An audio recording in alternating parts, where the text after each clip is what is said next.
ఏ విధంగా ఉండబోతుందో కమెంట్ చేయటం మర్చిపోకండి. ఇక తర్వాత చూడొచ్చు, గాంధీని రెండోసారి చంపేయడమే మాజీ మంత్రి చిదంబరం ఫైర్ అయ్యారు. ఇక కొత్త యుగం ఆరంభమై చర్మరుపై వెండి పైచేయి సాధించింది. 40 ఏళ్ల రికార్డ్ బ్రేక్ అయింది. అంతర్జాతీయ మార్కెట్లో సంచలనం ఆవిష్కృతమైంది. గత 40 ఏళ్లలో తొలిసారి వెండి ధర ముడి చమురు ధరను అధిగమించింది.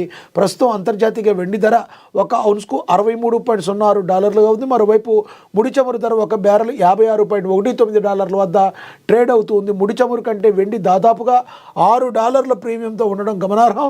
ఇలాంటి పరిస్థితి చివరిసారిగా 1979లో కనిపించింది. నిపుణులు దీన్ని కొత్త యుగానికి ఆరంభంగా వివరిస్తున్నారు. వెండి పెరుగుతుంటే ముడి చమురు ధరలు మాత్రం గత 4 ఏళ్ల కనిష్టానికి పడిపోయాయి. బ్రెంట్ క్రూడ్ ఆయిల్ ధర $60 కిందకు జారిపోయింది. చైనా, ఐరోపా దేశాల్లో ఆర్థిక మందగమనం వల్ల చమురుకు డిమాండ్ తగ్గడం, సరఫరా అధికంగా ఉండటం ఇందుకు ప్రధాన కారణాలుగా అయితే పేర్కొంటున్నారు.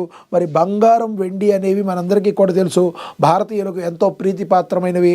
మరి కంపల్సరీ వీటిని మనం బంగారం కొనలేని వాళ్ళు కంపల్సరీ వెండిని కొనుగోలు చేస్తూ ఉంటారు. మరి ఈ వెండి ధర కూడా ఈ రోజున మరి పైకి చేరుతున్న పరిస్థితి మనం గమనిస్తూ ఉన్నాం. చూడాలి రానున్న రోజుల్లో ఈ వెండి ధర మరి ఇంకెంతకు చేరుకుందో అని. స్థానిక ఎన్నికల్లో 3 విడత ఫలితాలు వివరాలు కూడా వెల్లడించారు. మనం మహా డిజిటల్ పేపర్ చూస్తున్నాం. మరి ఈ యొక్క ఫలితాలను ఏ రకంగా ఉన్నాయో చూడాలి అనుకుంటున్నారా? అయితే ఇమీడియట్లీగా మరి మహా డిజిటల్ పేపర్ని మరి మీరు దానిలోకి వెళ్ళి ఎవరెవరు ఎంత ఉన్నాయి మరి అనేది మనం మరింత కూలంకుషంగా ఉంచడానికి ఇందులో ప్రచురించారు. ఇక అదుపు తప్పిన కలమరం క్రమశిక్షణ. ఇక తెలంగాణలో జనసేన పవన్ కళ్యాణ్ మాస్టర్ స్కెచ్. నేడు 10 జిల్లాల నేతల కీలక భేటీ అని ప్రచురించారు. ఇక తెలంగాణలో జనసేన పార్టీని విస్తృత స్థాయిలో తీసుకెళ్లాలని సూచించిన పార్టీ అధ్యక్షులు పవన్ కళ్యాణ్ ఆదేశాల మేరకు ఈ నెల 18వ తేదీన కీలక సమావేశం నిర్వహించనున్నారు. తెలంగాణలోని ఉమ్మడి 10 జిల్లాల పార్టీ శ్రేణులు మరియు గ్రేటర్ హైదరాబాద్ పార్టీ శ్రేణులతో సమావేశం ఏర్పాటు చేశారు.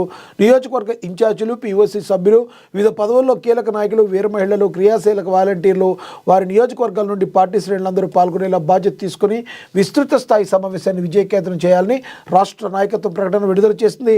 ఇటీవల జరిగిన గ్రామ పంచాయతీ ఎన్నికల్లో సర్పంచులుగా, వార్డు మెంబర్లుగా జనసేన పార్టీ తరఫున పోటీ చేసి విజయం సాధించి ఆ సమావేశంలో సన్మానించనున్నారు.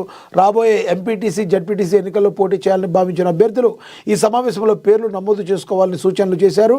ఆశావాహులందరూ కూడా పాల్గొనాలని కూడా మరి పేర్కొన్నారు. మనకి తెలుసు, ఆంధ్రప్రదేశ్లో జనసేన ఒక ట్రెండ్ని అయితే సృష్టించింది. మరి అద్భుతమైన విజయాన్ని 100% స్ట్రైక్ రేట్తో అక్కడ దూసుకుపోయి మరి ఈ రోజున కూటమి ప్రభుత్వం ఏర్పడిందంటే ఆంధ్రప్రదేశ్లో జనసేన పార్టీ అయితే మరి ఎంత ఇంపాక్ట్ చూపించేదని మనకు తెలుసు. అదే సమయంలో క్వైట్ ఆపోజిట్గా మరి తెలంగాణలో మాత్రం ఇప్పటికీ కూడా తన ఉనికి కోసం పోరాడుతుంది. మరి తన పార్టీని నిలుపుకోవడానికి మరి పార్టీ కార్యకర్తలందరూ మంచి జోష్లో ఉన్నారని, తద్వారా రానున్న రోజుల్లో జనసేన తెలంగాణలోను కంటెస్టెడ్ చేసే విధంగా, అదేవిధంగా మరి ఇక్కడ ఉన్న తెలంగాణ ప్రజలు కూడా అభిమానాన్ని చూరగొనేందుకు జనసేన పార్టీ రెడీ అవుతుందన్నట్టుగా మాస్టర్ స్కెచ్ అని కూడా ప్రచురించారు. చూడాలి రానున్న రోజుల్లో తెలంగాణలో ఏ మేరకు జనసేన పార్టీ పుంజుకొని మరి ముందుకు వెళుతుందనేది మనం వేచి చూడాల్సిన పరిస్థితి. ఇక అదుపు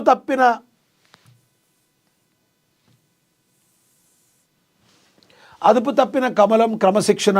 ప్రధాని క్లాసును వీధిలో పెట్టిన ఎంపీలెవరు? ఎంపీల పనితీరుపై మోడీ అసహనం. పార్టీలో సొంత నేతలపైనే నిఘానేత్రం. మనందరికీ తెలుసు, మరి వీళ్ళందరితో ఎంపీలతో కొంత క్లాస్ తీసుకుని ఎవరైతే ఎలా ఉండాలని దిశానిర్దేశం ప్రధాని నరేంద్ర మోడీ చేశారో మరి దానికి సంబంధించినవి కూడా బయటికి రావడం అయితే కలకలం రేపింది. అసలు కమలం పార్టీలో